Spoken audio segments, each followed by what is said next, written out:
بسم اللہ الرحمن الرحیم۔ السلام علیکم بچوں، آج ہم پڑھیں گے سبق سچی کہانی۔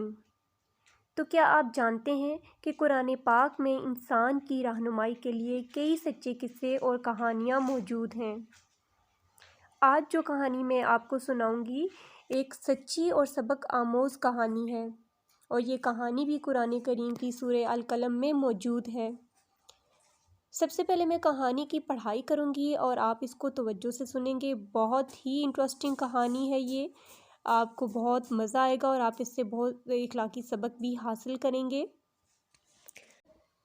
بہت پرانے زمانے کی بات ہے، ایک آدمی کے بہت سے بیٹے تھے، مال مویشی تھے اور پھلوں کے باغات تھے۔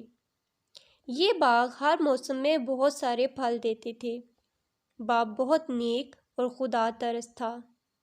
وہ اپنے باغ کے پھلوں میں سے غریب اور ضرورت مندوں کا حصہ ضرور نکالتا تھا۔ جب بھی باغ سے پھل اترتے وہ ان میں سے ایک حصہ غریبوں کو دیتا اور باقیوں کو بیچ دیتا تھا۔ باپ ایک دن بیمار ہو گیا اور چند دن بعد مر گیا۔ اب اس کے بیٹے باغ کے مالک بن گئے۔ انہوں نے بڑی محنت کی، باغ کی بہت دیکھ بھال کی۔ یہی وجہ تھی کہ اس بار باغ میں پہلے سے بھی زیادہ پھل لگے۔ پورے باغ کے درخت پھلوں سے لدے ہوئے تھے اور پھلوں کی کثرت سے جھکے ہوئے تھے۔ پھل پک کر بالکل تیار ہو چکے تھے، بس اب صرف انہیں توڑنا باقی تھا۔ بیٹے یہ سب دیکھ کر بہت خوش تھے۔ وہ چاہتے تھے کہ اس بار وہ پہلے سے زیادہ منافع حاصل کر کے خوب مالدار ہو جائیں۔ پھر ایک رات انہوں نے ارادہ کیا کہ کل صبح کھیت پر چلیں گے اور صبح صبح سارے پھل توڑ لیں گے۔ وہ صبح سویرے نیند سے اٹھ بیٹھے، پوری تیاری کے ساتھ باغ کی طرف روانہ ہوئے۔ راستے میں ایک دوسرے سے چپکے چپکے کہتے جاتے تھے کہ دیکھو، آج کوئی غریب اور مسکین باغ کے قریب بھی نہ آ پائے، ہم کسی کو ایک پھل بھی نہ دیں گے۔ ساری محنت ہم کرتے ہیں اور وہ بلا وجہ سارے پھل لے جاتے ہیں۔ سارا پھل توڑ کر ہم خود بیچیں گے اور بہت سارا روپیہ حاصل کریں گے۔ یہ بات تھی ان بیٹوں کی۔ ان بیٹوں نے آپس میں بات چیت کی۔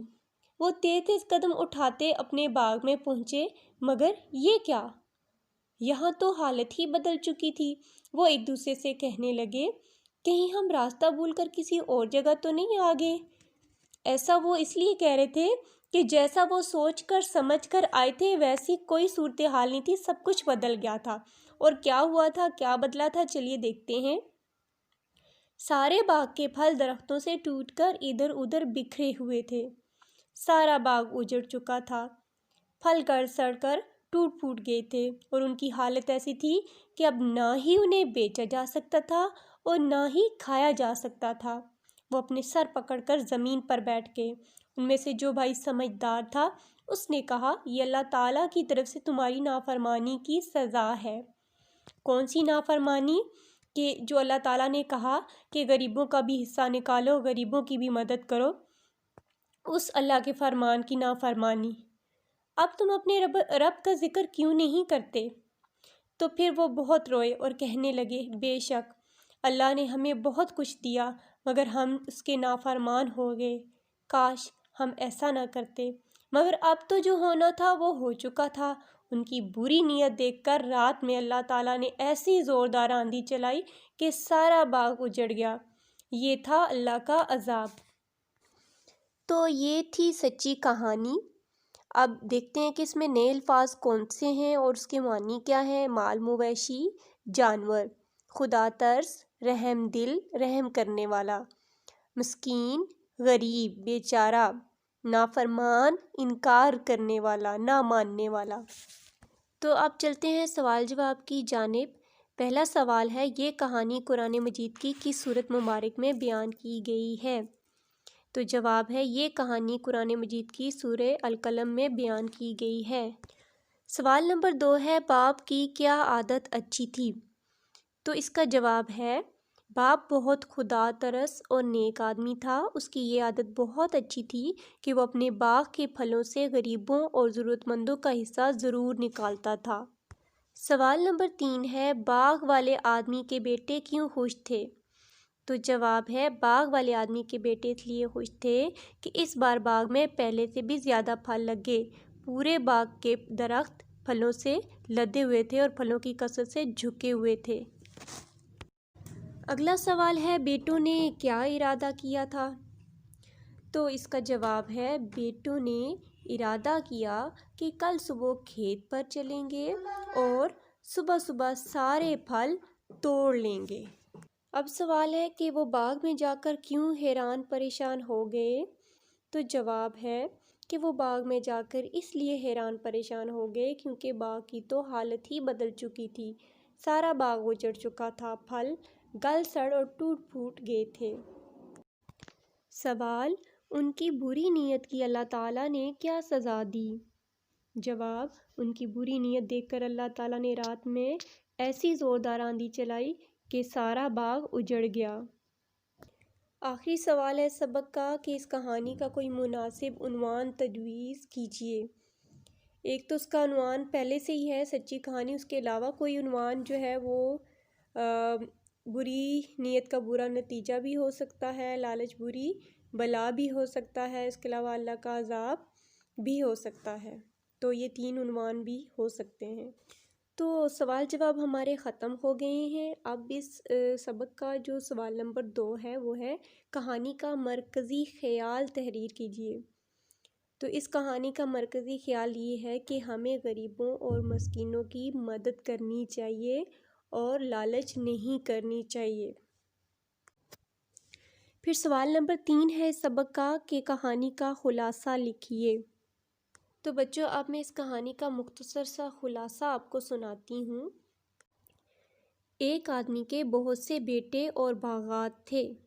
وہ آدمی بہت نیک اور خدا ترس تھا، اپنے باغ کے پھلوں سے غریبوں اور ضرورت مندوں کا حصہ ضرور نکالتا تھا۔ ایک دن وہ بیمار ہو گیا اور چند دن بعد مر گیا۔ اس کے بعد اس کے بیٹے اس کے مالک بن گئے۔ انہوں نے بڑی محنت کی اور یہی وجہ تھی کہ اس بار پہلے سے زیادہ پھل لگا۔ پھر ایک دن پوری تیاری کے ساتھ وہ صبح سویرے باغ کی طرف روانہ ہوئے اور راستے میں ایک دوسرے سے کہتے جا رہے تھے کہ آج کوئی غریب اور مسکین ہم باغ کے پاس نہیں آنے دیں گے۔ تو جب وہ باغ کی طرف پہنچے تو دیکھا یہاں کی تو حالت ہی بدل چکی تھی، سارا باغ اجڑ چکا تھا اور درختوں سے پھل ٹوٹ کر ادھر ادھر بکھرے ہوئے تھے۔